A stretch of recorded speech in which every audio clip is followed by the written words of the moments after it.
Alright, hope everybody's doing well. It's taken me a minute or two to get my videos figured out, but I was able to offload the videos onto my camera, from my camera directly to the thing, bypassing the computer program I was using, and everything worked just fine.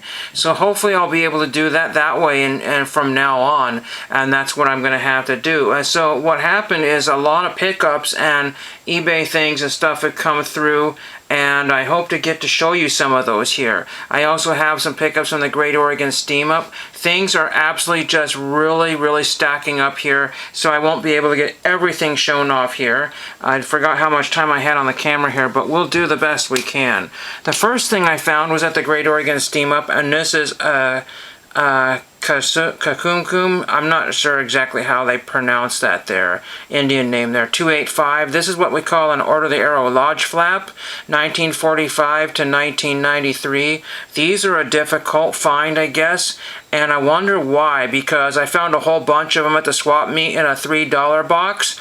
I have a feeling that they're hard to find because somebody ended up with most of them, and that's where they were. I picked this up for $3. It was actually in the same bin I looked at last year. Absolutely insane. So I might pick up a few extras in case I have some collectors that might want a couple of these here. But that was really cool. I looked up on eBay. There currently is only one for sale on eBay for $80. It's like, oh yeah, well that guy just put a crazy price on it. But it says one sold $80, so that is insane. Absolutely insane. So that was a great pickup, and I had no idea the value of it when I went and got that. The next thing I have here is this John Cena card, mortgaged for $200. I have somebody that's going to, and no, it's not Jason. But that's just kind of cool. I'll put that in a special holder there. It's kind of a neat John Cena card there. From Monopoly, mortgaged for $200.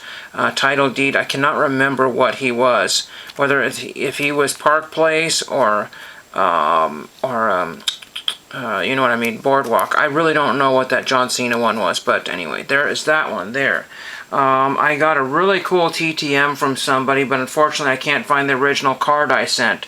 He sent an additional 5 cards. Now whether somebody made him angry and he gave the cards to me, or mixed up somebody's letter, or he just really liked my letter, I cannot remember if I sent him a bonus postcard. And that might have been the first time somebody's ever given him something. I don't know. But I'm trying to throw bonus postcards in people's letters, and I don't remember if I did that for him or not. It came out of Salt Lake, Utah, and I do have a whole bunch of those postcards from people in New Mexico, Colorado, Salt Lake. I have tons of those. But anyway, some more patches that I picked up here. This was $3. The Free Library of Philadelphia security patch. I couldn't find any of those for sale, so I thought that was a heck of a deal. I don't know if these were like surplus patches I sold, or you know, what have you, or the company just had a bunch of leftovers as a salesman sample, or what it was doing, but there was a whole bunch of old security badges in the $3 bin. That's a heck of a deal because people want between 5 and 15 each on eBay. So a lot of these things I got for a fraction of eBay. And then people go to the Great Oregon Steam Up. That's where I got my swap meet finds from. And a lot of people said it cost me $17 to get in. And the very first item that I found saved me, you know, $60. So I'm not complaining one bit at all. I found this in a bin, and the guy said give me $1 for the 2 items. So one of the items was this Brave Rifles. I think it's a World War II patch. Don't quote me on that one. Very dirty. It's not super valuable, but do you know what? I think it's again, I'm pretty sure it's a World War II patch, and that is really amazing for 50 cents, so I had to have that one. There was some other button or pin that I got from him, and I stuck it on my backpack. Every year I put buttons and pins on my backpack. I might show that sometime. I got this for $1. There was a whole bunch of political pins and a dollar bin. This is Keep America Secure, Tom Ridge for President 2008. A lot of these don't have a ton of value, but you go to eBay, and again, you're going to be looking at least $5 a button. Because whether it's $1 or $2 or $3 or even $5 for shipping, you know, you're still going to be up there to $5 to $10 per button. A lot of people thought that I overpaid at $1, and I like to punch people in the nose when they think I've overpaid. So there's that one there. So that's really pretty cool. This one here is Harrison Ford Blade Runner. Nobody grabbed that because there is no backing on it. But you can just take a garbage pin and put a different pin poker on there, and you've got a great pin. And this is from the exact time period here. It had the Film Corporation logo on the bottom of it. I've never seen that Blade Runner pin there. Very, very neat to have that one there. Hopefully all this is showing up.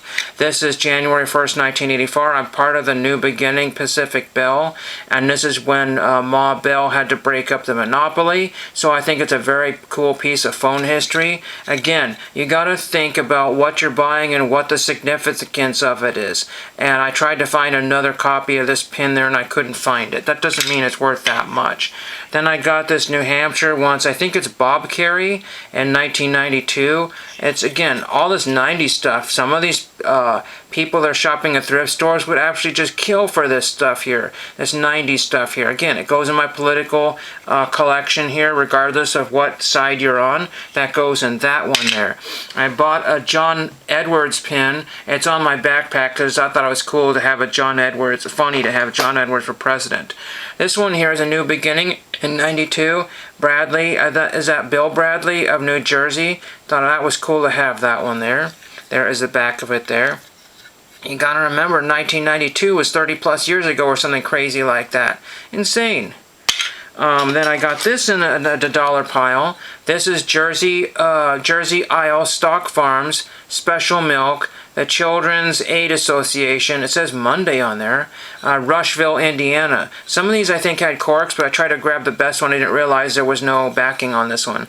But this is ancient. This is probably at least from dates at least the 1940s. I'm sure it's before the 1950s. Very, very ancient. Very, very cool. Again, that doesn't probably show up very well on camera there. That's the best I could do with that one. Very, very ancient font. I wouldn't be surprised if this was like from the 20s or 30s. That was cool. He had a whole bunch of those, but they were getting all scratched up. That's why the scratches are on there. Then I got watches. These are only some of the watches that I got. They said $1 a watch, so I grabbed 9 watches, and they made me a deal. I didn't even ask for a deal. I said, here, I'm just going to give you $10. Because it was such a good deal at $1 a watch. And they said, here you go, give us $5. I said, I will not argue with that one here. So this will probably go to a niece or nephew. All these bands look like they were replaced at some point. So they ended up with a whole bunch of bands. I don't know if they picked these up at a Goodwill Bins type store or what. Why the prices were so nothing. Here's a Paw Patrol watch, and it's got a nice corresponding band on there. All it needs is a battery there. There was a family looking at it and said, I can't believe they passed up this watch for a whole $1. And you know what? I got it for like barely even 50 cents. So that's ridiculous. A Paw Patrol watch. Then I got this really amazing looking Timex Expedition. The back is loose on it. Really, really beautiful watch here, this Timex Expedition. I bet you go to a store and that's easily $40 there. That's crazy. Then I got this one here just because it's fancy with all these kind of jewels on there. That nothing special there. Then I got a really amazing watch here. This is a Reddit watch. This is promoting Reddit. And fans of Reddit will know who that little character is. I forget. I just don't remember his name right now. But people on that were fans of Reddit had to buy this watch for $30. And I got it for barely 50 cents. It's just a really cool looking watch there. That is amazing. And it has the original band on it. So that's in mint condition. Other than no battery. This one here is just a really freaking cool orange watch. So I grabbed it. No brand here. It's just like Geneva. Then here's another one here. This has kind of a really skinny band. It was probably like a silver one that expanded this way and this way. This is an Activa watch. Very cool looking there, upside down here. Again, that was part of the deal there. Then I got this really amazing Oregon State Beavers watch. I wanted to say that these were retailing between $40 and $80. So again, people who cry about the $17 to get in and the suggested $5 donation for parking to help build some new bathrooms, they can just go to heck. And then I threw this in the deal here, and this is just a dinky little Mickey Mouse watch. Haha, get it, Mickey Mouse. So there was that one there.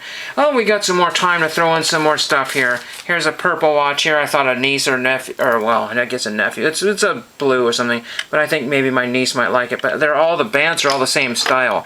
I seem to recall seeing some bands like this just by like the hundreds at a Goodwill store one time. So I wouldn't be surprised if they just threw all these bands on watches that just, you know. But again, they were trying to dump all these watches here, and they were all very beautiful displayed, and they were working really hard to get rid of those. I got these in a whole lot. Oh, here's another one here, another pin here. This is CAP. I think this is Civilian Air Patrol. So I thought that was cool for a one whole dollar. Again, there were dollars. There were things, you know, it's not the big things, the costly things that are like the $70, $80, $100, $300 type items that make you the money. It's these $1 and $2 nickel items, because this was $1 and I could probably throw this in a display case somewhere and somebody would probably give me $5, you know, and that's how that is, you know.